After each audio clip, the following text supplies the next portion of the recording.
सबसे बड़ा रहस्य, राधा भगवान श्री कृष्ण की प्रेमिका थी, पत्नी थी या कुछ नहीं। वर्तमान में राधा और कृष्ण के मंदिर बहुत मिल जाएंगे। वृंदावन में राधा रानी का भव्य मंदिर है। कृष्ण के नाम के साथ राधा का ही नाम जुड़ा हुआ है। अब सवाल यह उठता है कि राधा जब श्री कृष्ण के जीवन में इतनी महत्वपूर्ण थी तो उन्होंने राधा से विवाह क्यों नहीं किया? आखिर राधा कौन थी? कैसे हुई उनकी मृत्यु? थी भी या कि नहीं? इन सभी सवालों के उत्तर जानिए। एक, कहाँ हुआ था राधा का जन्म और विवाह?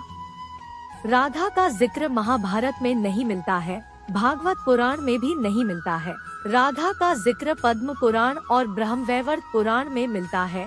पद्म पुराण के अनुसार राधा वृषभानु नामक गोप की पुत्री थी। ब्रह्मवैवर्त पुराण के अनुसार राधा कृष्ण की मित्र थी और उनका विवाह रापाण, रायण अथवा अयन घोष नामक व्यक्ति के साथ हुआ था। कुछ विद्वान मानते हैं कि राधा जी का जन्म यमुना के निकट स्थित रावल ग्राम में हुआ था और बाद में उनके पिता बरसाना में बस गए, लेकिन अधिकतर मानते हैं कि उनका जन्म बरसाना में हुआ था। राधा रानी का विश्व प्रसिद्ध मंदिर बरसाना ग्राम की पहाड़ी पर स्थित है। बरसाना में राधा को लाडली कहा जाता है। ब्रह्मवैवर्त पुराण के प्रकृति खंड अध्याय 49 श्लोक 35, 36, 37, 40, 47 के अनुसार राधा श्री कृष्ण की मामी थी, क्योंकि उनका विवाह कृष्ण की माता यशोदा के भाई रायण के साथ हुआ था। ब्रह्मवैवर्त पुराण ब्रह्मखंड के 5वें अध्याय में श्लोक 25, 26 के अनुसार राधा को कृष्ण की पुत्री सिद्ध किया गया है। राधा का पति रायण गोलोक में श्री कृष्ण का अंशभूत गोप था। गोलोक के रिश्ते से राधा श्री कृष्ण की पुत्रवधू हुई। माना जाता है कि गोकुल में रायण रहते थे, मतलब यह कि राधा का श्री कृष्ण से पिछले जन्म का भी रिश्ता है। यह भी कि उन्हें लक्ष्मी का रूप भी माना जाता है। 2, रुक्मणी ही राधा थी या राधा नाम की कोई महिला नहीं थी? कुछ विद्वान मानते हैं कि राधा नाम की कोई महिला नहीं थी, रुक्मणी ही राधा थी। राधा और रुक्मणी दोनों ही कृष्ण से उम्र में बड़ी थी। श्री कृष्ण का विवाह रुक्मणी से हुआ था, इसलिए समझो कि राधा से ही हुआ, मतलब यह कि राधा का कोई अलग से अस्तित्व नहीं है।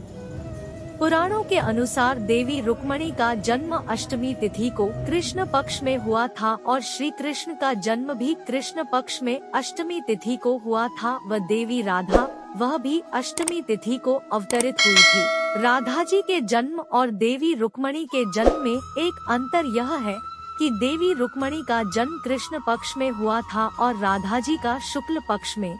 राधा जी को नारद जी के शाप के कारण विरह सहना पड़ा और देवी रुक्मणी से कृष्ण जी की शादी हुई। राधा और रुक्मणी यूं तो दो हैं, परंतु दोनों ही माता लक्ष्मी के ही अंश है। माना जाता है कि मध्यकाल या भक्तिकाल के कवियों ने राधा कृष्ण के वृंदावन के प्रसंग का अतिशोक्तिपूर्ण वर्णन किया।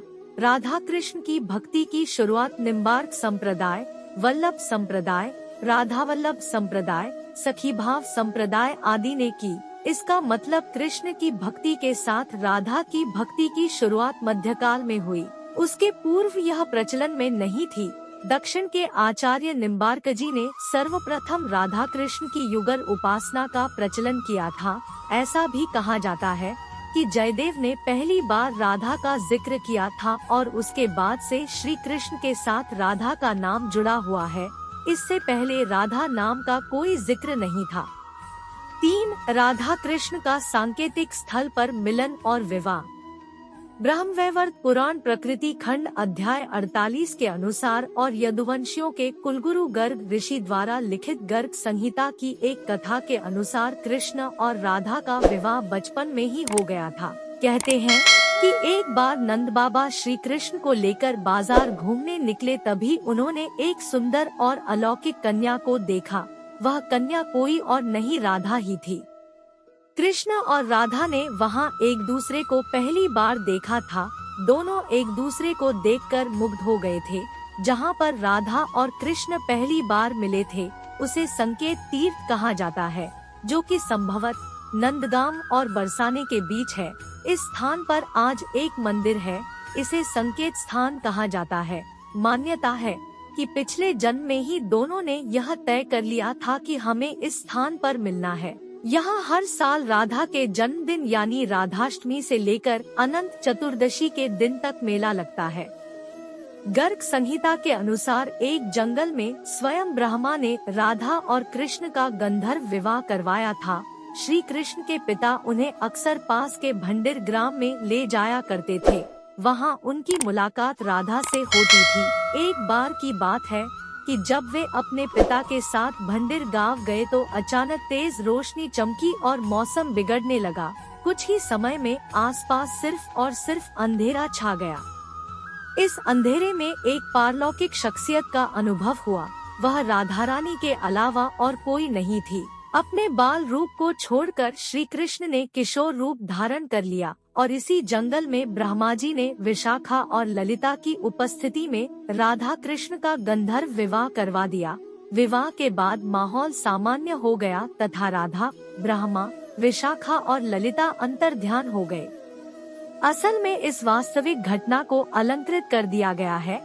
राधा सचमुच ही कृष्ण से बड़ी थी और सामाजिक दबावों के चलते यह संभव नहीं था कि उम्र में कहीं बड़ी लड़की से विवाह किया जाए। लेकिन यदि दोनों के बीच प्रेम रहा होगा तो निश्चित ही गुपचुप रूप से गंधर्व विवाह किया गया हो और इस बात को छुपाए रखा हो।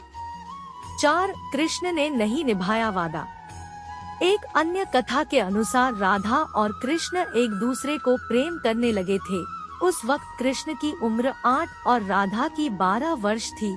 जब यह बात राधा के घर के लोगों को पता चली तो उन्होंने उसे घर में ही कैद कर दिया। ऐसा किए जाने के कई कारण थे। एक कारण यह था कि राधा की मंगनी हो गई थी। जब कृष्ण को यह पता चला तो वे उसे कैद से छुड़ाकर यशोदा माँ के पास ले आए।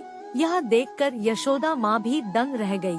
तब उन्होंने कृष्ण को बहुत समझाया कि लल्ला, ऐसा करना ठीक नहीं है। मैं तेरा विवाह दूसरे से करा दूंगी। लेकिन कृष्ण नहीं माने। बाद में यशोदा मैया और नंद बाबा उन्हें लेकर ऋषि गर्ग के पास गए। तब गर्ग ऋषि ने कान्हा को समझाया कि उनका जन्म किसी महान उद्देश्य के लिए हुआ है, अतः वे किसी भी मोह में बंध नहीं सकते। यह व्यर्थ का हठ छोड़ दे। यह सुनकर कान्हा उदास हो गए और उस दौरान उनका बुलावा मथुरा के लिए आ गया। तब वे वृंदावन छोड़कर हमेशा के लिए मथुरा चले गए। कृष्ण जाते वक्त राधा से ये वादा करके गए थे कि वो वापस आएंगे, लेकिन कृष्ण कभी भी राधा के पास वापस नहीं आए और यही दर्द हमेशा राधा और कृष्ण के मन में रहा। 5. वृंदावन की गलियों में है प्रेम के निशान। राधा का गांव बरसाना था। कान्हा पहले गोकुल, फिर नंदगाम और बाद में वृंदावन में रहने लगे थे। वृंदावन में ही राधा के परिवार के लोग भी रहने आ गए थे।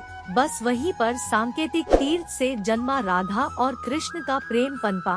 कहते हैं कि बचपन की मोहब्बत भुलाए नहीं भूलती।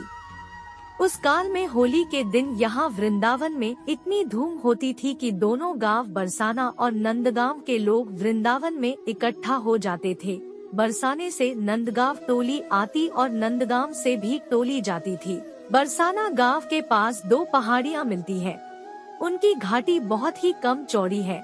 मान्यता है कि गोपियाँ इसी मार्ग से दही मक्खन बेचने जाया करती थी। यहीं पर कभी कभी कृष्ण उनकी मक्खन वाली मटकी छीन लिया करते या फोड़ दिया करते थे। विष्णु पुराण में वृंदावन में कृष्ण की लीलाओं का वर्णन मिलता है। मान्यता है कि यहीं पर श्री कृष्ण और राधा एक घाट पर युगल स्नान करते थे। यहीं पर श्री कृष्ण और गोपियां आंख मिचौनी का खेल खेलते थे। यहीं पर श्री कृष्ण और उनके सभी सखा और सखियां मिलकर रासलीला अर्थात तीज त्योहारों पर नृत्योत्सव का आयोजन करते थे। कृष्ण की शरारतों के कारण उन्हें बांके बिहारी कहा जाता है। यहाँ पर यमुना घाट के प्रत्येक घाट से भगवान कृष्ण की कथा जुड़ी हुई है। कृष्ण ने जो नंदगाम और वृंदावन में छोटा सा समय गुजारा था, उसको लेकर भक्तिकाल के कवियों ने कई कविताएं लिखी है। वृंदावन छोड़कर कृष्ण जब मथुरा में कंस को मारने गए, तब उनका जीवन पूरी तरह से बदल गया। कंस को मारने के बाद उनके जीवन में उथल पुथल शुरू हो गई। दोस्तों, कहानी यही खत्म होती, इसे आगे की कहानी हमारी दूसरी वीडियो में देखें तो दोस्तों अगर हमारी वीडियो अच्छी लगी हो तो वीडियो को लाइक शेयर और सब्सक्राइब करना तो बिल्कुल ना भूलें और दोस्तों साथ साथ बेल आइकन जरूर दबा दें ताकि हमारी जो अगली वीडियो आएगी उसका नोटिफिकेशन आपको मिलता रहेगा। धन्यवाद। जय हिंद, जय भारत।